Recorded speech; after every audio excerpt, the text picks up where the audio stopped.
Hello friends, नमस्कार। इस file के अंदर अपन देखेंगे चूहों की देवी कौन? करणी माता। आ जाओ। ठीक है, Karni Mata point two point देखते हैं। कुल देवी ये किस जाति की कुल देवी है? वेरी गुड, किसकी?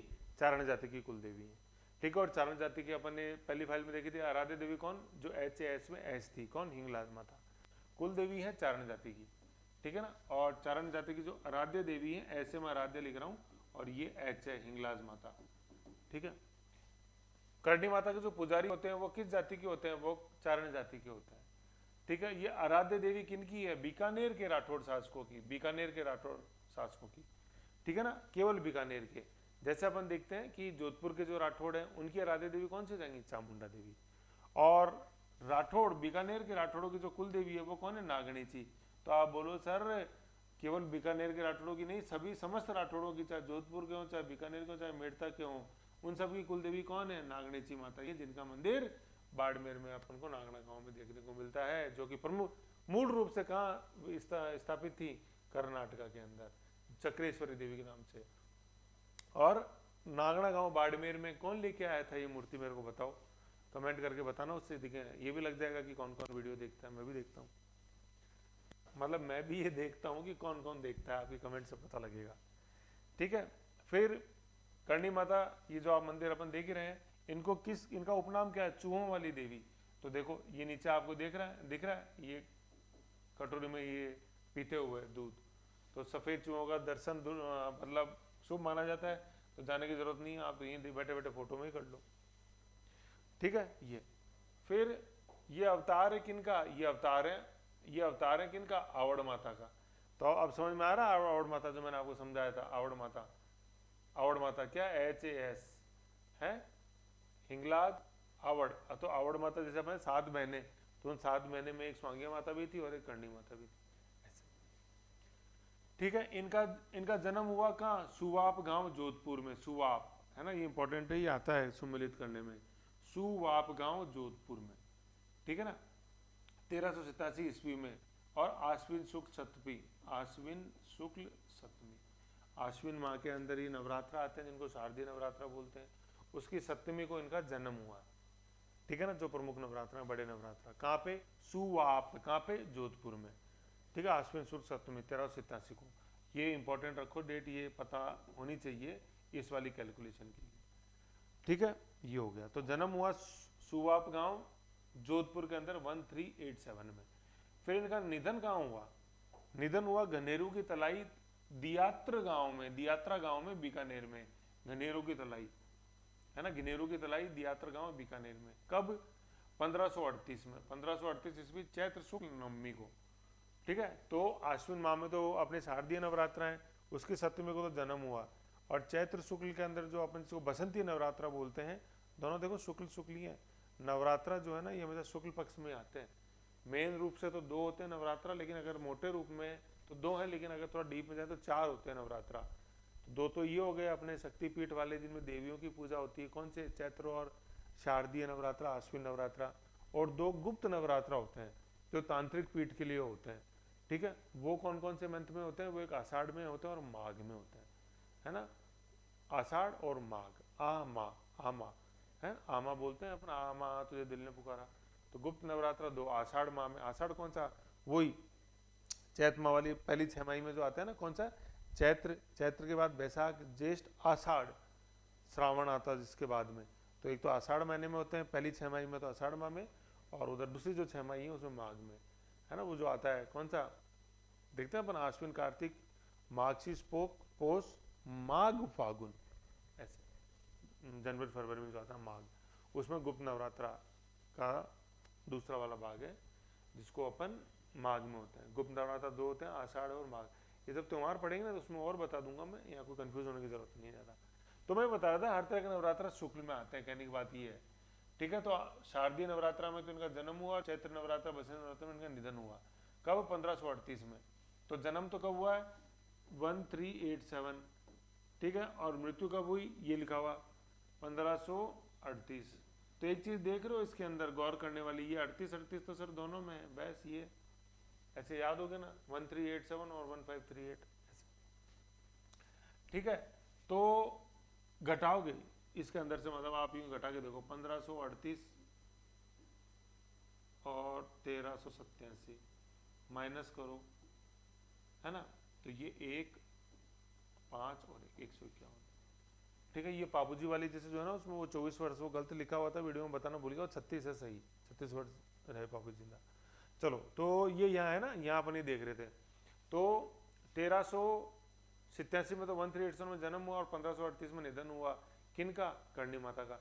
तो ऐसे वो कितने साल जिंदा रही, ये देखो समझने वाली बात, 151 साल, है कि नहीं? तो मतलब जीवन के आखिरी समय में यूं कहते हैं कि इनकी तो दाढ़ी उगने लग गई थी, मतलब 100 साल से ज्यादा कोई जीने लगता है तो उसके दांत दोबारा नए आने लग जाते हैं, दाढ़ी उगने लग जाती है, ठीक है, महिलाओं में, तो वो अगले जन्म की एक निशानी होती है इस तरह से यूं।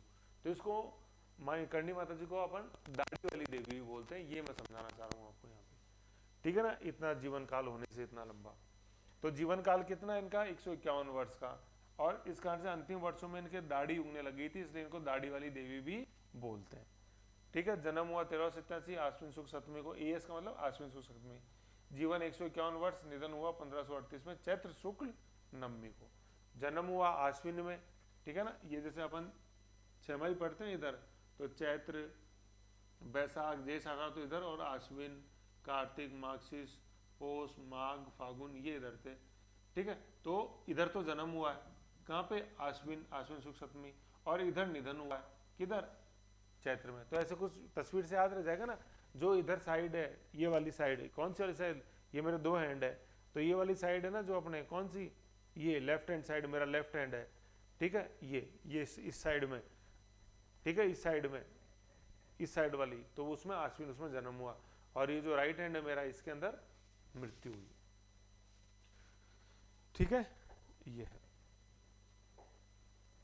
फिर आगे अपन देखते हैं इनका जो मूल नाम था, अपने करणी माता का नाम था रिदुबाई, ऋतु नहीं है, रिदुबाई। किस जाति में जन्म लिया? चारण परिवार में जन्म लिया। क्या गोत्र था इनका? कीनिया, है ना, कीनिया। तो अपने चारण जाति में कीनिया गोत्र में इनका जन्म हुआ था।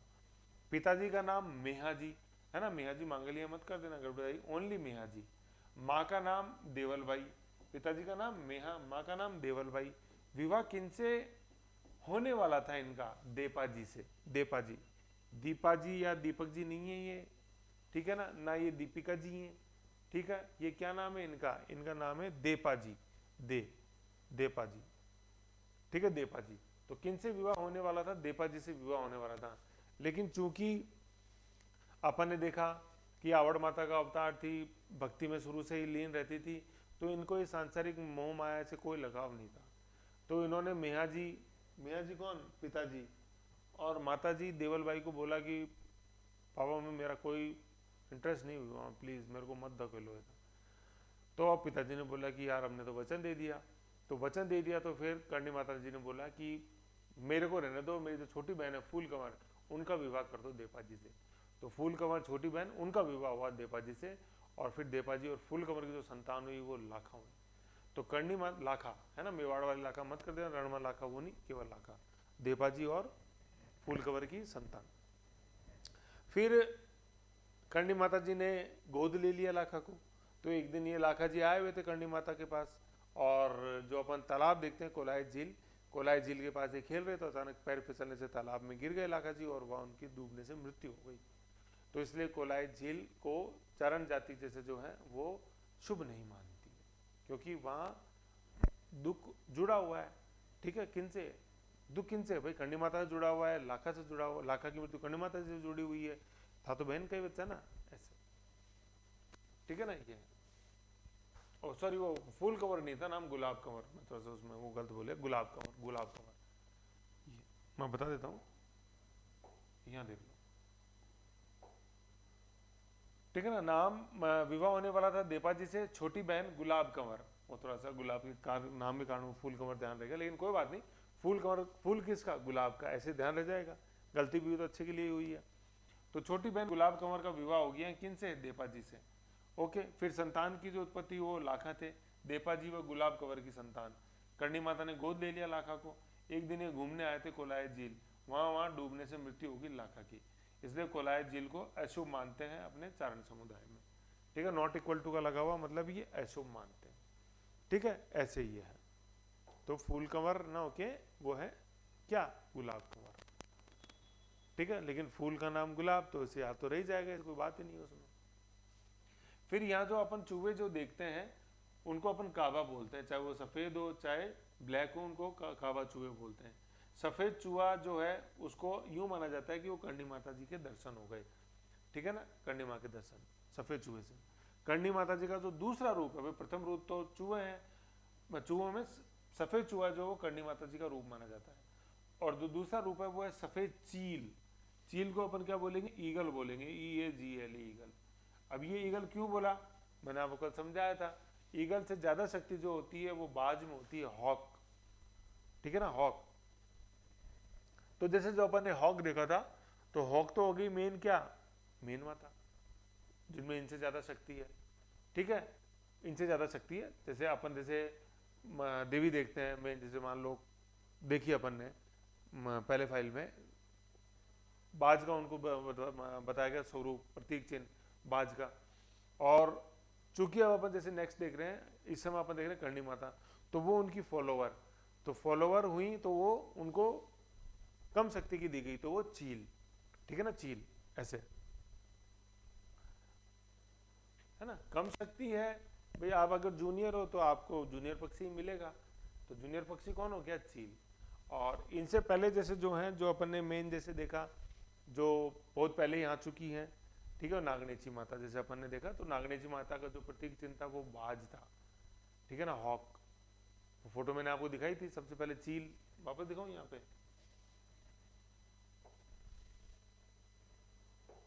तो पिछली फाइल में मैंने सारी डिटेल उसकी बताई थी, यहाँ एक बार देख लो वापस, कोई ऐसे दिक्कत नहीं है। ये मैंने आपको बताई थी, ये ठीक है ना, ये फोटो दिखाई थी। तो इसमें ये बाज है, तो ज्यादा शक्ति इसके अंदर है, बाज के अंदर। तो ये तो हो गया अपना नागनेची माता का, नागनेची, ठीक है। और ये जो सफेद चील है, जिसमें मैंने बताया था ना, जैसे इसके अंदर इतनी ताकत, इसके अंदर इतनी ताकत, और वल्चर के अंदर, गिद्ध के अंदर इतनी इतनी ताकत, तो नागनेची माता चूंकि पहले आ गई है, ठीक है ना, समस्त राठौड़ कुलवंश की वो क्या है, कुल देवी हैं, तो इसलिए ये बाज पक्षी उनको डेडिकेटेड है। और ये चील इसमें कंपेटिवली कम होती है ताकत इसकी तुलना में, ठीक है, ऐसे सबसे कम ताकत इसमें, फिर इसके अंदर ये ऐसे यूं है, कम से ज्यादा की तुलना में ऐसे। तो चील जो है ये अपने सफेद चील, ये अपने होगी करणी माता, ऐसे ध्यान रखना है। तो चूंकि ये सीनियर है बाज, ऐसे ये जूनियर है, ठीक है, ये है वो। पिछली फाइल में बताया था मैंने पूरा। तो अपन पढ़ रहे थे कोलाया जी, ये पढ़ है ना। तो करणी माता का दूसरा रूप अपन ने क्या देखा, सफेद चील देख लिया। ओह, करणी माता का अपन ने दूसरा रूप देख लिया, सफेद चील। एक सेकंड,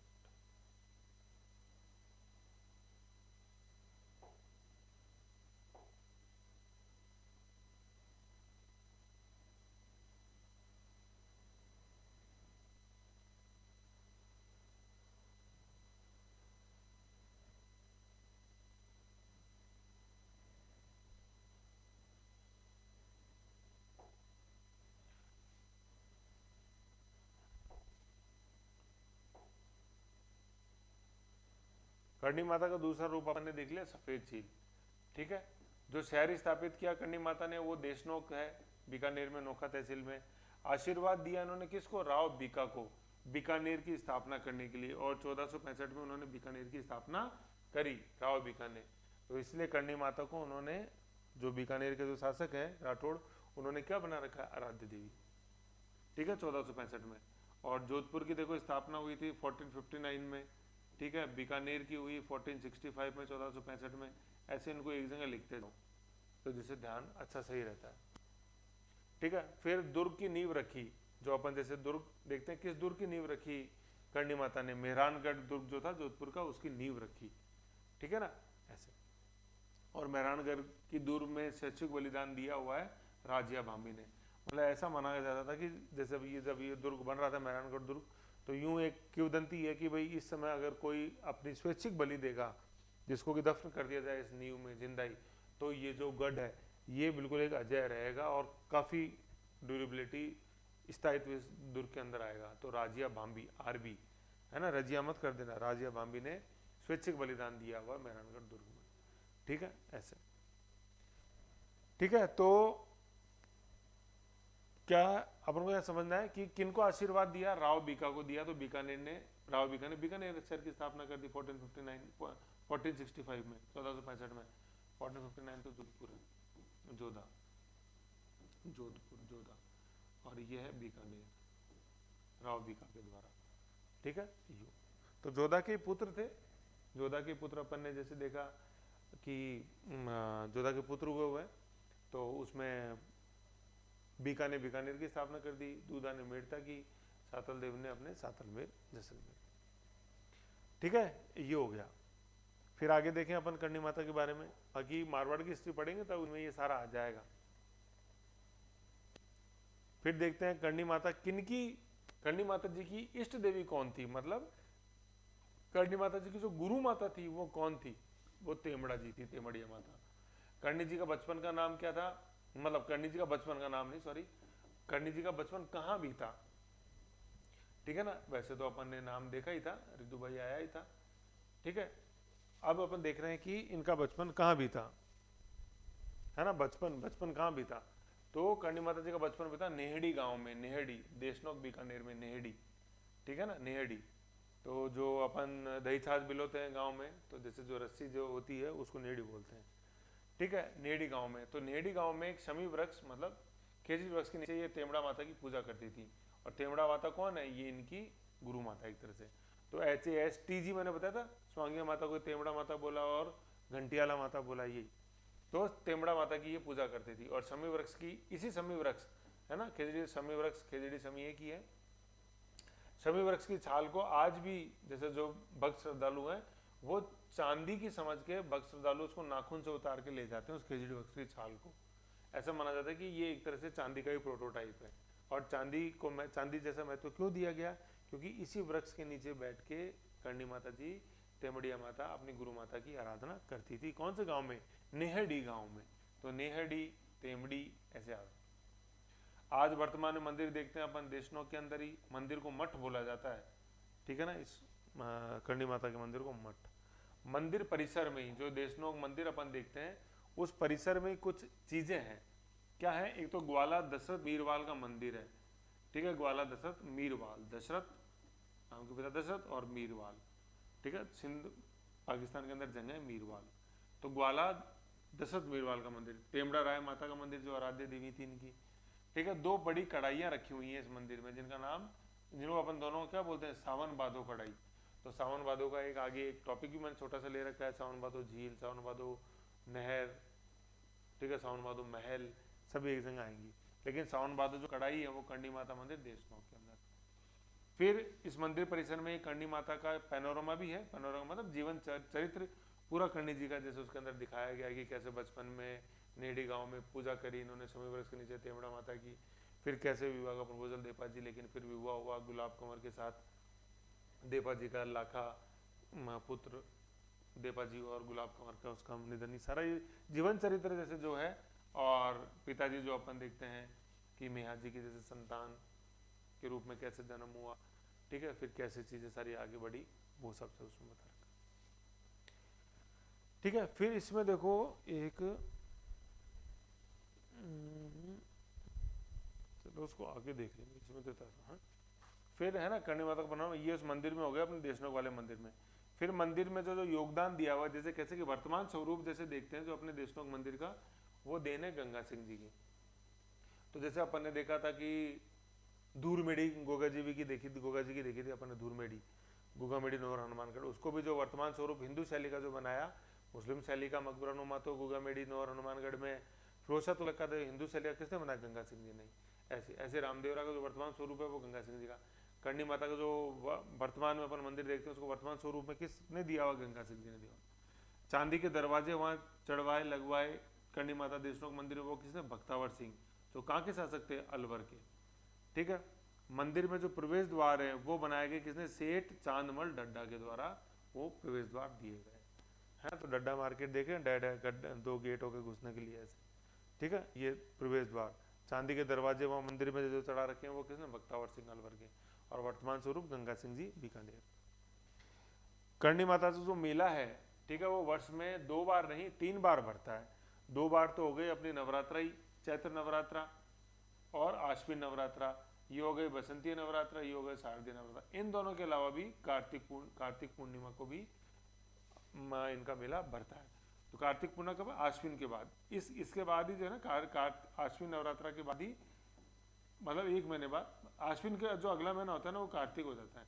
लेकिन जैसे नवरात्र से पूर्णिमा जोड़े तो कार्तिक पूरा निकल गया, पूर्णिमा तो बिल्कुल एंड में आती महीने के, ऐसे है ना। तो चैत्र नवरात्रा, आश्विन नवरात्रा और फिर कार्तिक नवरात्रा, ऐसे कार्तिक पूर्णिमा सॉरी, ठीक है ना, यूं। तो ये मैंने ये 3 इनके अपने मेले हुए, ठीक है। 2 तो सब में अपने को देखने को मिलता ही है, ठीक है। देखो एक तो होता ही है, एक में तो मतलब एक नवरात्रा में तो कोई देवी का एक नवरात्रा का तो लिंक रहता ही, कईयों का 2 में है, ठीक है ना। और कर्णिमा का 3 के अंदर है, 3 महीनों के अंदर मेला भरता है इनका, किसमें, चैत्र, आश्विन और कार्तिक। चैत्र और आश्विन में तो नवरात्रा होगी और कार्तिक पूर्णिमा होगी, समझ गए। तो ऐसे अपन ने कोशिश करी है कर्णिमा का पूरा, माता का एक पूरा अपने एक फाइल के अंदर समेटने की। टू द पॉइंट बातें हैं, ठीक है ना। इनको लिखवाते डिक्टेट करते तो कोई सेंस नहीं था, ये पूरा सारा इसके अंदर ये है चीज़ें, ऐसा आपको ध्यान में रखनी है, ठीक है। कोई भी जैसे कन्फ्यूजन हो, कोई फैक्ट समझ में नहीं आ रहा है, कुछ अटपटा लग रहा है, तो वीडियो में नीचे नंबर आपको दिखाई दे ही रहा है मेरा, तो उस पर आप व्हाट्सअप करके कोई भी आप क्योरी हो तो आप मेरे से कर सकते हो, ठीक है ना। तो इस फाइल में अपन रखते हैं कर्णी माता का ही, नेक्स्ट फाइल के अंदर अपन देखते हैं आमेर की कुल देवी और आराध्य देवी के रूप में। तो ऐसे इसको देखो, कोई कंफ्यूजन है तो नंबर से मेरे से पूछ सकते हो। ओके, थैंक यू, नमस्कार।